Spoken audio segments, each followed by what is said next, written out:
तो hello student, उम्मीद करता हूँ आप लोग बहुत ही अच्छे होंगे और बहुत प्यार से पढ़ाई भी कर रहे हो ना। क्योंकि आज की इस वीडियो लेक्चर तुम लोगों के लिए बहुत ही ज्यादा इंपॉर्टेंट है। क्योंकि आज के इस वीडियो लेक्चर में हम पढ़ने वाले हैं मिस्थेनिया ग्रेविस के बारे में। तो सबसे पहले जानेंगे कि मिस्थेनिया ग्रेविस होता क्या है, उसके बाद हम जानेंगे ये होता क्यों है, ठीक है। उसके बाद हम जानेंगे इसको हम डायग्नोसिस कैसे कर सकते हैं, दैट मींस कैसे टेस्टिंग कर सकते हैं, हमें कैसे पता चलेगा कि हमें मिस्थेनिया ग्रेविस हुआ है। उसके बाद हम देखेंगे उसका ट्रीटमेंट, दैट मींस मिस्थेनिया ग्रेविस हुआ है तो उसका हम क्या ट्रीटमेंट दे सकते हैं। तो वीडियो को शुरू से लेकर लास्ट तक देखो, जितने भी सारे डाउट्स हो तुम्हारे सारे डाउट्स क्लियर हो जाएगा। तो चलो सबसे पहले हम जानते हैं कि मिस्थेनिया ग्रेविस होता क्या है।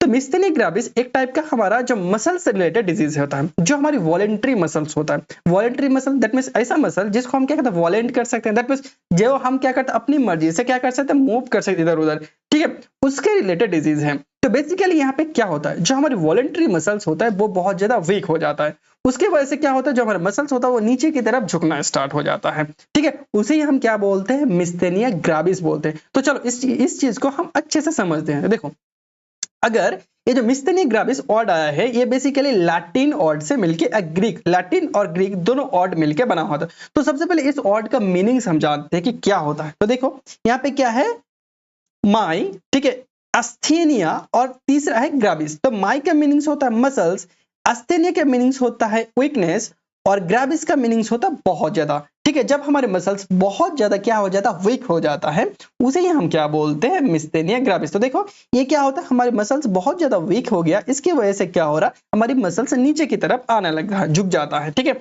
और उसे ही हम क्या बोलते हैं, ये जो कंडीशंस होता है इसी कंडीशंस का हम क्या बोलते हैं, मिस्थेनिया ग्रेविस। और एक चीज हमेशा जानो कि जो मिस्थेनिया ग्रेविस होता है एक टाइप का क्या होता है, हमारा ऑटो इम्यूनो डिसऑर्डर होता है। क्या होता है, हमारी ऑटो इम्यून डिसऑर्डर होता है। तो बोलोगे ये क्या चीज है सर, ऑटो इम्यून डिसऑर्डर। तो नाम में देखो, फार्मेसी में जब भी पढ़ोगे तो हर ऑड को तोड़ने की कोशिश करना। तो यहाँ पे क्या लगा है, ऑटो, दैट मीन्स हम क्या जाते हैं automatic, auto that means automatic, ठीक है। उसके साथ क्या लगा, इम्यून, और इम्यून दैट हमारे इम्यून सिस्टम को कौन क्या करता है, प्रोटेक्ट करता है, हमारी एंटीबॉडी। कौन करता है, हमारी एंटी बॉडी। तो जब क्या होता है, जब हमारी एंटीबॉडी क्या करता है, हमें बाहर की पैथोजन से क्या करता है, प्रोटेक्ट करता है। तो क्या करता है, जब हमारी एंटीबॉडी हमारी बॉडी में ही सेल, दैट मींस हमारे जो हेल्दी सेल्स प्रेजेंट होता है उसे ही क्या करता है, ऑटोमेटिकली क्या करता है, डिस्ट्रॉय करना स्टार्ट कर देता है, ठीक है। देखो जब एंटीबॉडी होता है ऑटोमेटिकली क्या करता है, हमारी बॉडी में जो हेल्दी सेल्स प्रेजेंट होता है, जो हेल्दी क्या प्रेजेंट होता है, सेल्स प्रेजेंट होता है, उसे ही क्या करता है, डिस्ट्रॉय कर देता है। और उसे ही हम क्या बोलते हैं, उसे ही हम बोलते हैं ऑटो इम्यूनो डिसऑर्डर। तो चलो किस तरह से डिस्ट्रॉय करते हैं उस चीज को भी हम जानते हैं।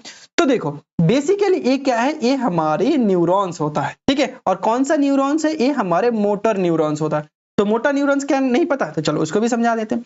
तो मान के चलो ये क्या है, मान के चलो ये मेरा हैंड है, ठीक है, बहुत गंदा पिक्चर है लेकिन समझ लेना, ठीक है। ये क्या है, हैंड है।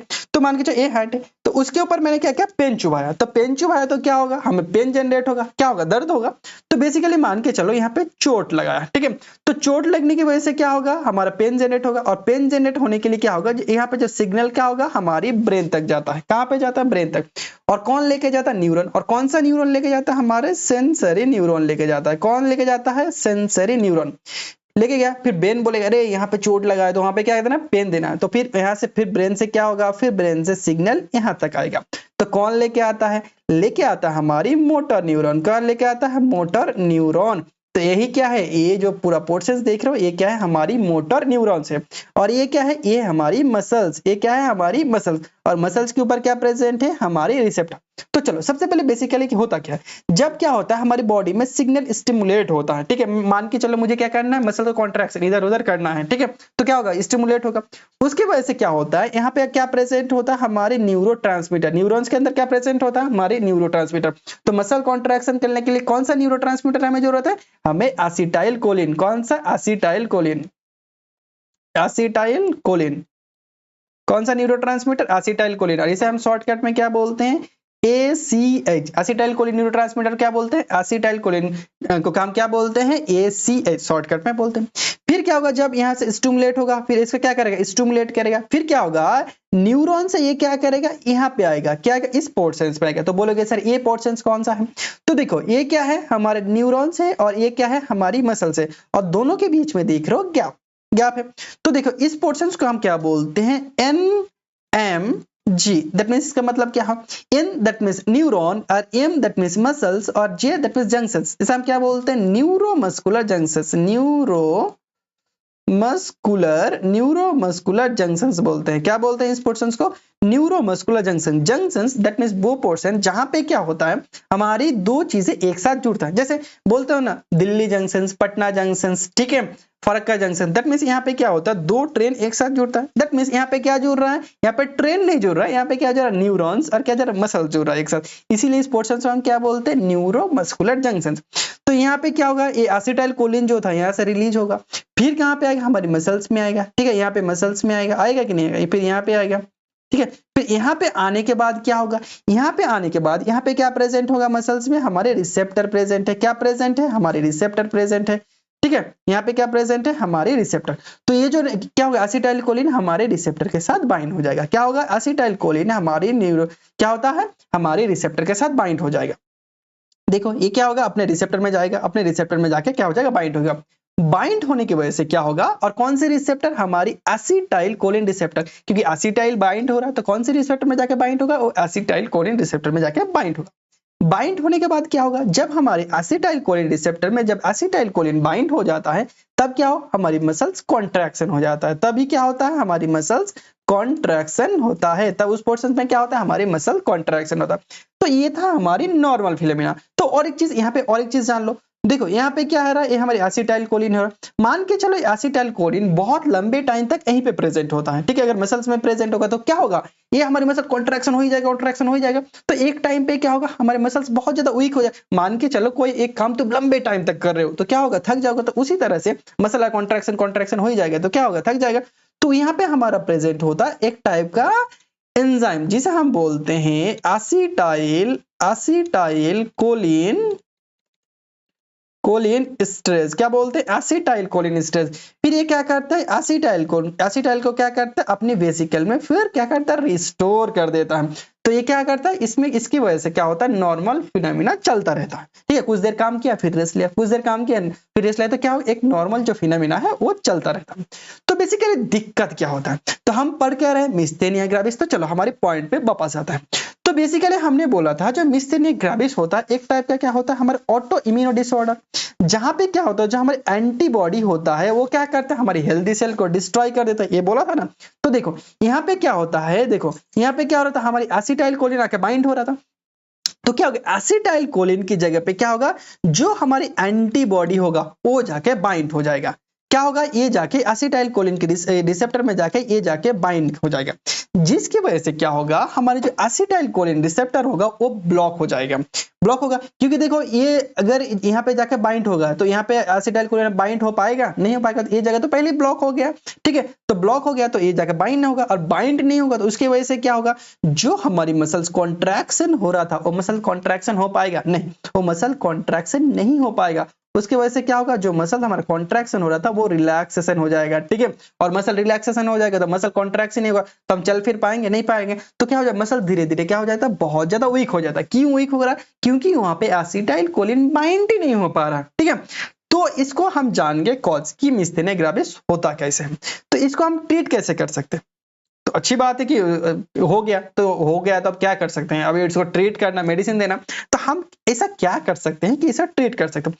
तो बेसिकली एक चीज हम ये कर सकते हैं, जो हमारे यहाँ पे क्या हो रहा है, जो हमारी एंटीबॉडी आके बाइंड हो रहा, तो एक तो हम काम कर सकते हैं कि एंटीबॉडी जो बाइंड हो रहा है तो हमारी बॉडी में एंटीबॉडी का जो प्रोडक्शन है उसे कम कर सकते हैं, नहीं कर सकते। फर्स्ट कंडीशन वो कर सकते हैं ताकि एंटीबॉडी का प्रोडक्शन कम हो, तो यहाँ पे एंटीबॉडी भी आके कम बाइंड होगा। दूसरा क्या कर सकते हैं, ये जो हमारे एसिटाइल कोलिन स्ट्रेस एंजाइम था, ठीक है, वो क्या कर रहा है, एसिटाइल कोलिन को क्या कर रहा है, रिएप्टेक कर रहा है। तो रिएप्टेक कर रहा है तो दैट मींस यहां से हटाने का काम कर रहा है।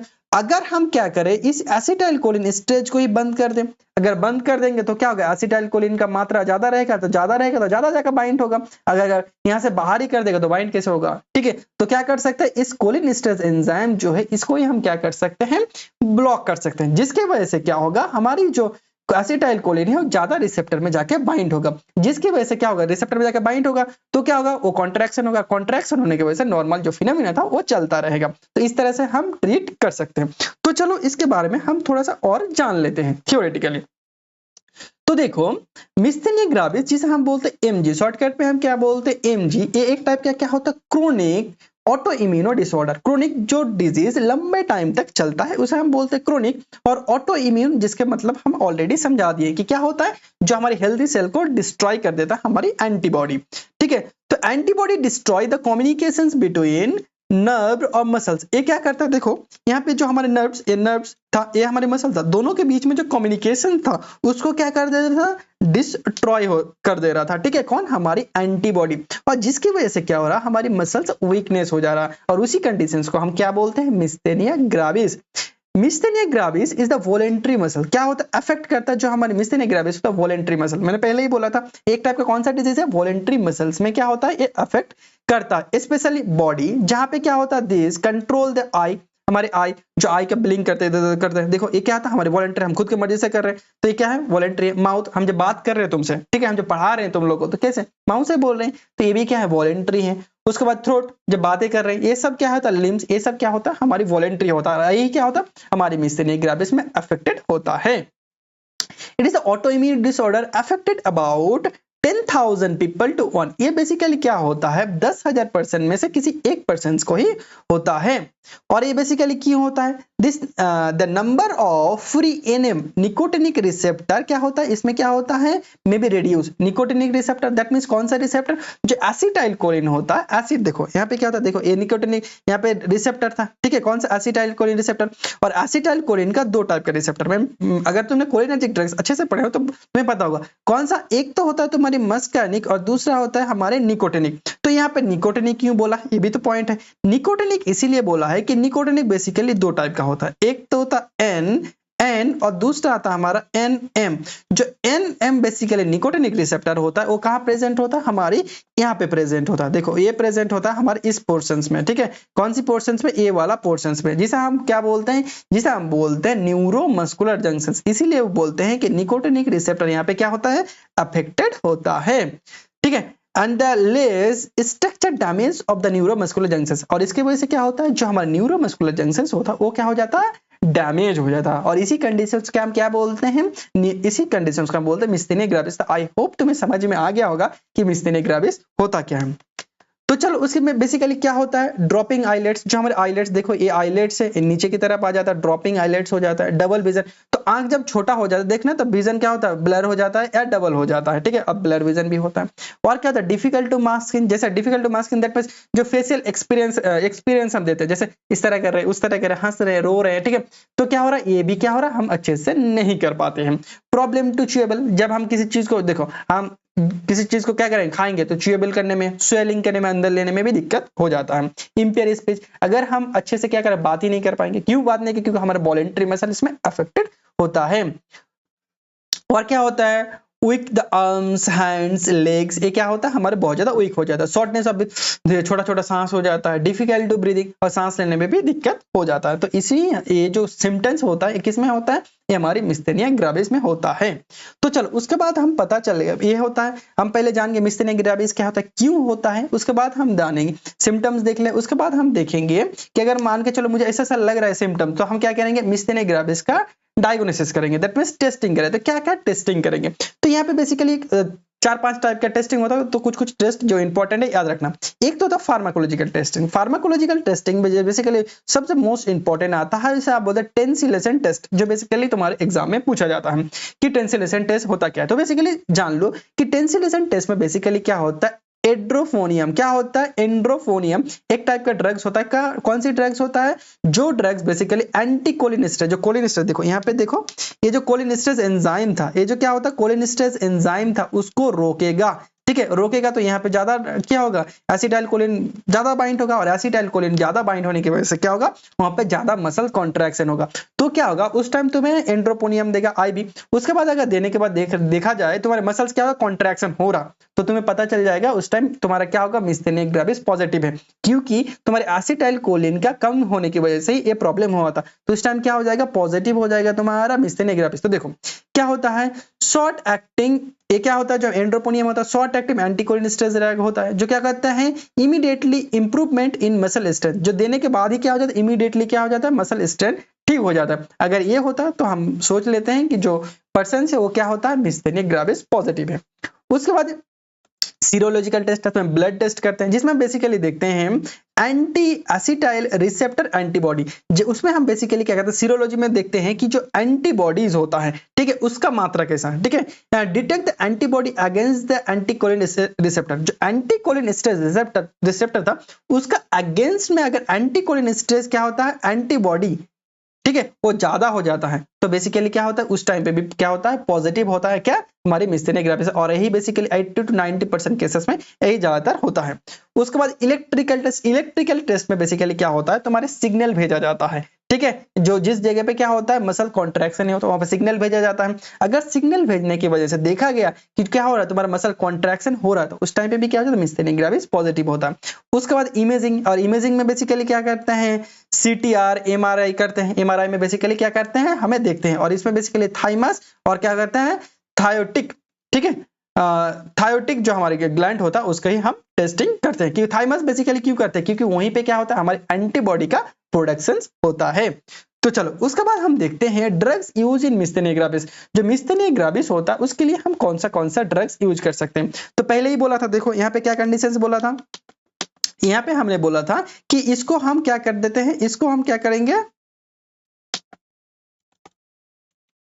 देखो इसको ही क्या करेंगे, रोकेंगे। इसको रोकेंगे तो क्या होगा, जो हमारी एसिटाइल कोलिन क्या हो रहा है, रिसेप्टर में क्या बेसिकल में क्या रिएप्टेक हो जाएगा, तो वो रुक जाएगा, तो इसके लिए रोकेंगे। तो इसको जो हम रोकते हैं उस ड्रग्स को हम क्या बोलते हैं, एंटी कोलिनेस्टेरॉइड, जैसे हम बोलते हैं एंटी कोलिन, ठीक है, कोलिन स्ट्रेस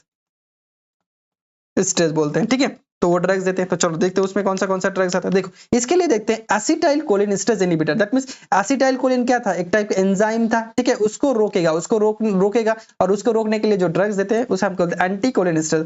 और इसके लिए कौन सा ड्रग्स यूज करते हैं, न्यूस्टिग्मिन और पाइरोस्टिग्मिन, ठीक है, न्यूस्टिग्मिन और पाइरोस्टिग्मिन। जो सबसे मोस्ट इंपॉर्टेंट होता है वो क्या होता है, हमारे न्यूस्टिग्मिन। और पाइरोस्टिग्मिन ज्यादातर हम क्या कहते हैं, उसको डायग्नोसिस के लिए यूज करते हैं। उसके बाद कॉर्टिकोस्टेरॉइड में हमें प्रेडनिसोलोन देते हैं। उसके बाद इम्यूनो सप्रेशन, क्योंकि इम्यूनो क्या होता है, इम्यूनो जब बहुत ज्यादा बढ़ जाता है जिसके वजह से एंटीबॉडी बढ़ जाता है, ठीक है, और उसको सप्रेस करने के लिए आजियोथियोप्रिन देते हैं। उसके बाद मोनोक्लोनल एंटीबॉडी, उसके बाद इक्लोजिमैब देते हैं। उसके बाद अदर में आता है रिटुक्सीमैब और एफिड्रिन यूज करते हैं।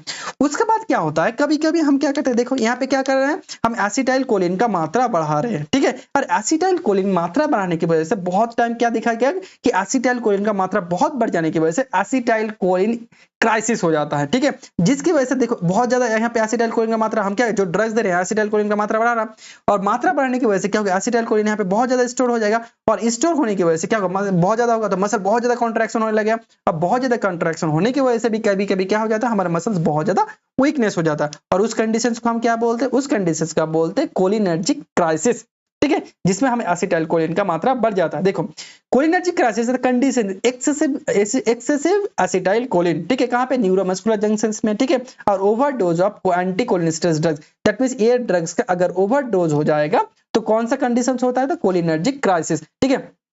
देखो ओवर मेडिकेशंस ऑफ एंटीकोलिनर्जिक, और कहां पे, हम जो मिस्थेनिया ग्रेविस पेशेंट को देते हैं, और उसको ठीक करने के लिए हम कौन सा ड्रग्स देंगे, और उसको ठीक करने के लिए हम इमीडिएटली क्या कर सकते हैं, जो एंटीकोलिनेस्टेरॉइड ड्रग्स था उसको बंद कर देंगे, ठीक है। अगर देखा गया मसल्स और भी सुन हो जा रहा है, ठीक है, तो हम क्या करें, इमीडिएटली ये जो ड्रग्स ले रहे थे उसको बंद कर सकते हैं। और क्या कर सकते हैं, और हम कर सकते हैं जो हम इसको एंटीडोट दे सकते हैं, ठीक है, मान के चलो बहुत ज्यादा बढ़ गया तो क्या कर सकते हैं, मेडिसिन कम करने की वजह से भी क्या हो रहा नहीं हो रहा, तो उस टाइम क्या देंगे, उसका एंटीडोट देंगे। कौन सा एंटीडोट, उसे हम बोलते हैं एट्रोपिन। कौन सा, एट्रोपिन। तो यहाँ पे खत्म होता है तुम्हारा मिस्थेनिया ग्रेविस। आई होप तुम्हें मिस्थेनिया ग्रेविस के बारे में जितने भी सारे डाउट्स था वो क्लियर हो गया होगा। अभी भी कोई डाउट है तो कमेंट करके पूछ सकते हो, या मेरा व्हाट्सएप नंबर दिया हुआ है उस पर भी कॉन्टैक्ट कर सकते हो। थैंक यू, आज के लिए इतना ही।